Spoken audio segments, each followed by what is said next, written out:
So you got both of them, right? He came for the Bitcoin meetup just like me, but I think it's interesting to see. Yeah, because what last time I came, like normally I think like these Bitcoin meetups are like for beginners, and the first time I came, it was like I'm like talking about just intro to Bitcoin, how to buy it. I'm like, oh, this is kind of a waste of my time. And then what happened was in the third meetup, like man, there was some big people that came, like from mainly Europe and the States, and yeah, these guys were just super knowledgeable, like super engineering mind as well. So I actually found that super valuable. So The French meetup? I like to see more introductions to projects, more learning about the underlying blockchain technology. sure. Also learn more about the verticals too. Like go deeper into DeFi, go deeper into L1, L2. Like but the thing is, right, like obviously this is Bitcoin House and everyone here, the leaders of this place don't really have much to say if it's not Bitcoin. So I guess that's why they don't really go deeper into the underlying principles and infrastructure of blockchain. Because essentially Bitcoin is its own beast and they're like essentially maximists. So if I may stop you, it's totally not the case. Bitcoin is not based on blockchain technology. There's no such a thing as blockchain technology. Like everything is explained in this white paper. And in this white paper, there's no such a thing as blockchain. Basically, Bitcoin is based on several technologies such as cryptographic hash function, hash tables, peer-to-peer network technology, public key cryptography, and consensus algorithm, which are using the cryptographic hash function that is preeminent in Bitcoin. And with all of these ingredients, we created a new technology called, for instance, Bitcoin, where we create something that is totally new. My portfolio's Bitcoin only.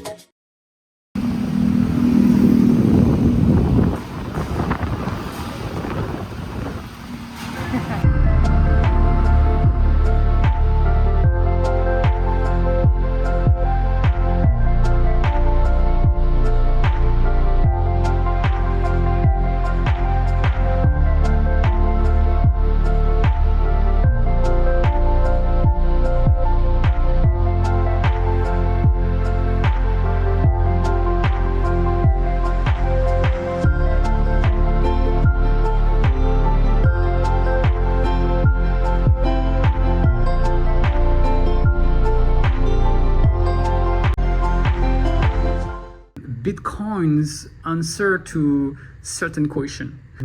I think that's when Satoshi Nakamoto started to think about making Bitcoin, he was like, okay, so what's the best technology I got so far today to transfer value from A to B? Yeah. And so the best technology back then and still is peer-to-peer network technology. The problem with peer-to-peer network technology is that if I try to send you value on the network, through the network, then I still can copy and paste, like a picture and so on. So I can do what they say in the white paper, the double spending. And it's very cool. Just went up yesterday. And the thing is that to prevent that double spending in the P2P networks, what we have to do is to shut down the network. How much do you know about Bitcoin so far? Well, I've been into it like since 2017. I know the industry. I'm not like studying it daily or something, but I know. You started as an investor, you started much more as a developer, much more As an investor. And it's gone. What's bringing you here?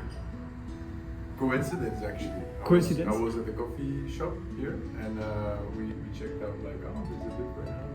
Let's have a look. We propose some stuff. You can get the Bitcoin coffee if you want, or the Nakamoto burger, stuff like this. So yeah, That's amazing. the Bitcoin House is also a brand for foreigners, expats who wants to gather in the community. I guess you are just like traveling, right?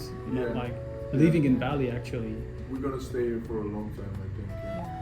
so you are thinking about staying for a long time, which is cool because we have a lot of meetups. We have several subjects about self-custody, privacy. We have some meetups, technical meetups, or some meetups for beginners. So you invested in 2017, I guess, like you much know a lot. But it's also good as well because you can bring your knowledge or your point of view to the people who are just getting into, just get started. Yeah.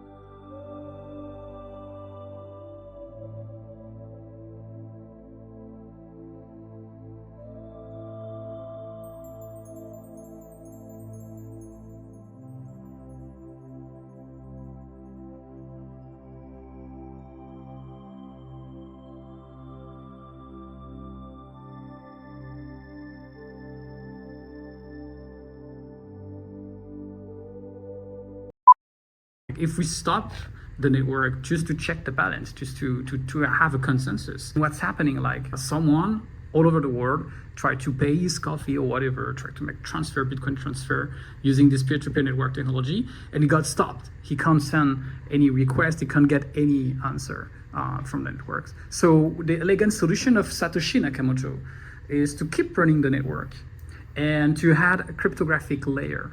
So basically in peer-to-peer network technology, you have three major cases.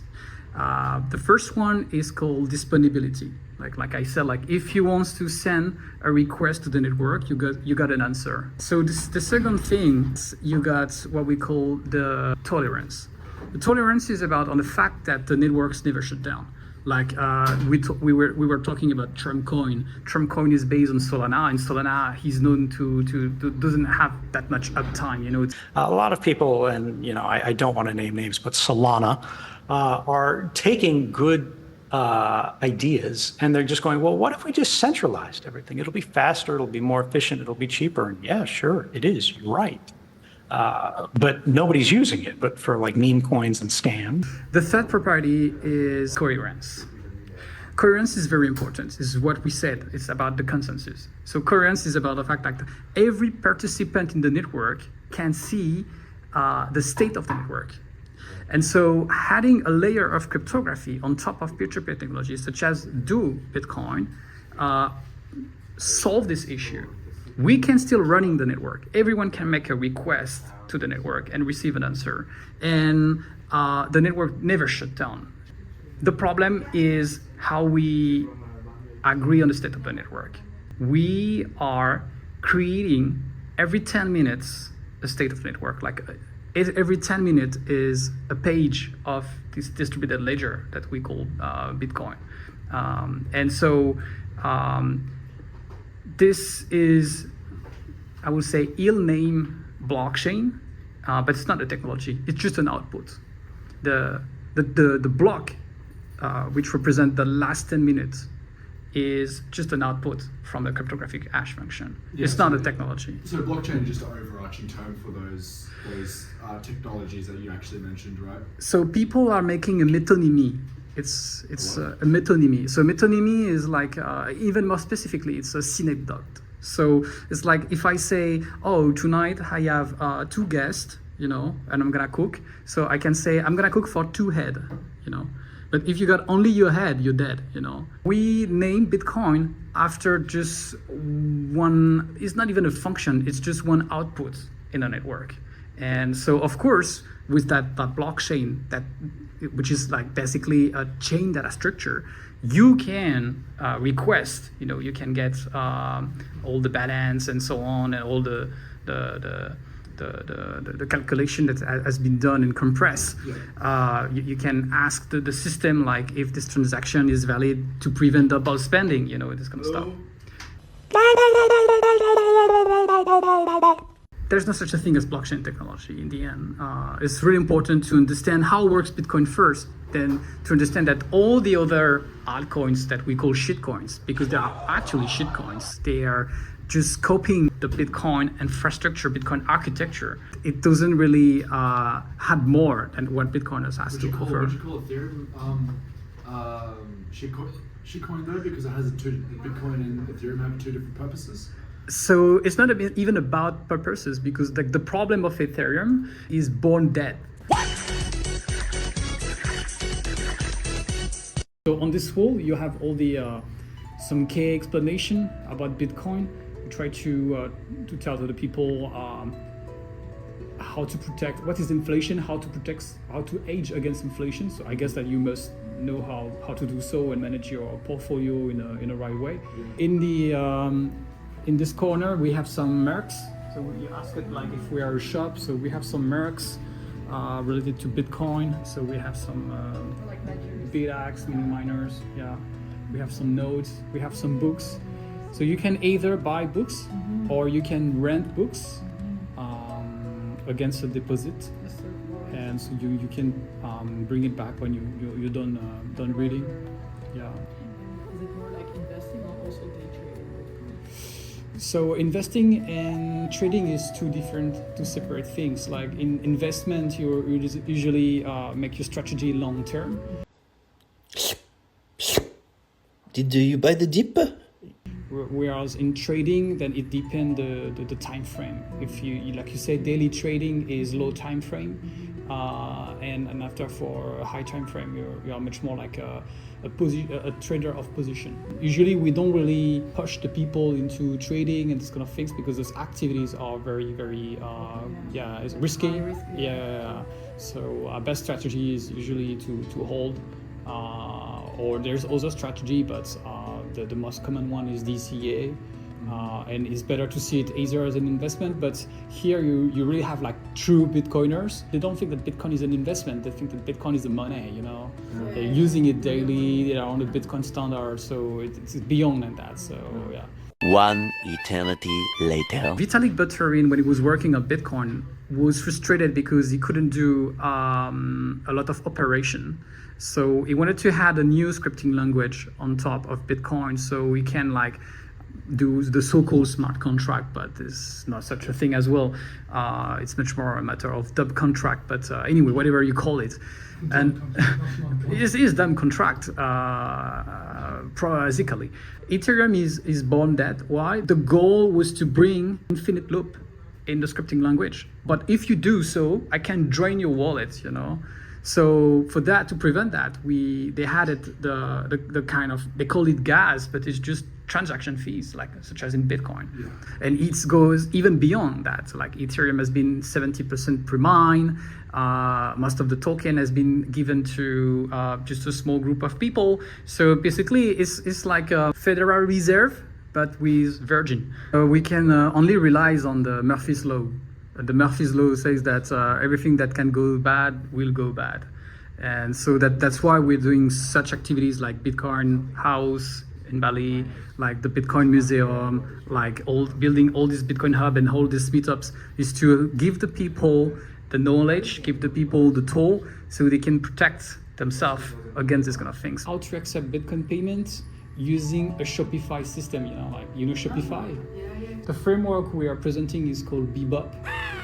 Yeah, and Bebop is made by it's BitCommerce. Yeah, so basically you install you create instead of create a WordPress website or Shopify or whatever, you use Bebop's system, the framework, and then you can accept Bitcoin or even fiat currency if you want. You can connect to Nosters.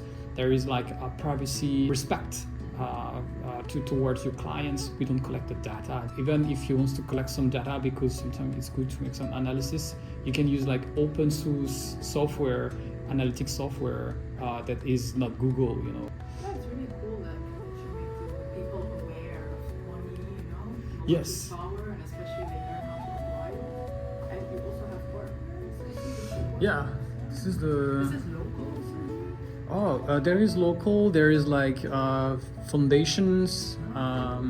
So it's a lot of people who are supporting us, and you can donate directly. You can get some stickers if you want, like if you want to spread the propaganda. You can put it on a scooter. yeah. Exactly, yeah. Scooter or whatever. Appreciate it. No worries. Wake up, bitch, get up.